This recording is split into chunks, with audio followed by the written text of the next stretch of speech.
പഴയ ഒരു ട്രിക്കാണ് ഇന്നത്തെ ഈ വീഡിയോയിൽ. പഴയതെന്ന് പറഞ്ഞാൽ ഒരുപാട് പഴയത്. എത്രത്തോളം വെച്ചാൽ പണ്ടത്തെ നോക്കിയൻ്റെ ആ ഞെക്കുന്ന ഫീച്ചർ ഫോണില്ലേ, അതിൽ വരെ വർക്ക് ചെയ്യുന്ന, അതിൽ വരെ ഉപയോഗിച്ച ഒരു ഫീച്ചർ, ഒരു ട്രിക്ക്. എന്നാൽ വളരെ വളരെ ഉപകാരമുള്ള ഒരു ട്രിക്കുമാണ്. നമ്മൾ മുമ്പ് ഇതിനെപ്പറ്റി പറഞ്ഞ കേട്ടോ. എന്നാലും ഇതിപ്പോൾ ഒരുപാട് ആൾക്കാർക്ക് ഉപകാരമുള്ളൊരു സംഗതിയാണ്, പ്രത്യേകിച്ച് പ്രായമുള്ള ആൾക്കാർക്ക്.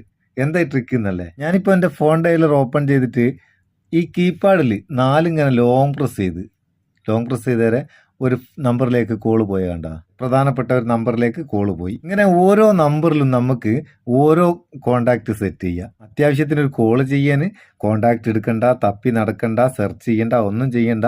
കീപാഡ് ഓപ്പൺ ചെയ്യുക, ഏത് നമ്പർ വെച്ചാൽ ആ നമ്പർ ലോങ് പ്രസ് ചെയ്താൽ മതി, കോള് പോയിക്കോളും. എങ്ങനെ അത് സെറ്റ് ചെയ്യുക? ഇതിനാണ് സ്പീഡ് ഡയൽ എന്ന് പറയുക കേട്ടോ. ഈ സ്പീഡ് ഡയൽ സെറ്റ് ചെയ്യുക എങ്ങനെയാ?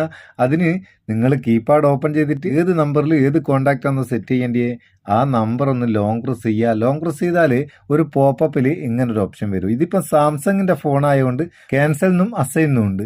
ഈ അസൈൻ ക്ലിക്ക് ചെയ്യുക. ചില ഫോണിൽ ഈ പോപ്പപ്പിൽ സെറ്റിങ്സ് എന്നുണ്ടാകുക, ആ സെറ്റിങ്സ് ക്ലിക്ക് ചെയ്യുക. ക്ലിക്ക് ചെയ്താൽ അവിടെ നമുക്ക് ഒരു കോണ്ടാക്ട് ആഡ് ചെയ്യാനുള്ള ഓപ്ഷൻ വരും. അവിടെ കോണ്ടാക്ട് ആഡ് ചെയ്ത് കൊടുത്താൽ മാത്രം മതി, വേറെ ഒന്നും ചെയ്യണ്ട. ഇതാ ഇപ്പം ഞാനിതിലൊരു കോണ്ടാക്ട് ആഡ് ചെയ്യാന്ന് ജസ്റ്റ് ഒന്ന് കാണിച്ചു തരാൻ വേണ്ടിയിട്ട് ഒരു കോണ്ടാക്ട് ഞാൻ ആഡ് ചെയ്ത്. ഇപ്പം ഞാൻ 5 ലോങ് പ്രസ് ചെയ്താൽ ആ നമ്പറിലേക്ക് കോള് പോയിക്കോളും. കണ്ട, പ്രായമുള്ള ആൾക്കാർക്കൊക്കെ വളരെ ഉപകാരം കേട്ടോ. അവർക്ക് ഈ കോണ്ടാക്റ്റൊക്കെ തപ്പിയെടുത്ത് ഫോൺ ചെയ്യാൻ വളരെ ബുദ്ധിമുട്ടായിരിക്കും. അങ്ങനെയുള്ള സമയത്ത് കീപാഡ് ഓപ്പൺ ചെയ്ത് അവർക്ക് കാണിച്ചു കൊടുത്താൽ മതി നമ്പർ ലോങ് പ്രസ് ചെയ്യുന്നത്. ഇത് നിങ്ങൾക്കൊക്കെ അറിയുന്ന കാര്യമല്ലേ? ഈ ചങ്ങായി എന്തിനാ പിന്നെയും ചെയ്തതെന്ന് വിചാരിക്കേണ്ട. അറിഞ്ഞൂടാത്ത ആൾക്കാരുണ്ട്, ഓല് കണ്ടോട്ടെ, ഓലിക്കൊന്ന് ഷെയർ ചെയ്ത് കൊടുത്തേക്ക്. നിങ്ങൾക്ക് ഇത് ഉപകാരമാവണ്ടേ അതൊന്ന് കമൻറ്റും ചെയ്തേക്ക്. ഇഷ്ടപ്പെട്ടെങ്കിൽ ഒരു ലൈക്കും കൊടുത്തേക്ക് കേട്ടോ. അത് ഉമ്മക്കൊരു ബൂസ്റ്റാണ്. നമുക്ക് അടുത്ത വീഡിയോയിൽ നല്ല സെഗ്മെൻറ്റ് കാണാം. നിങ്ങളെ സ്വന്തം Muthoos Meppayur. Thank you so much.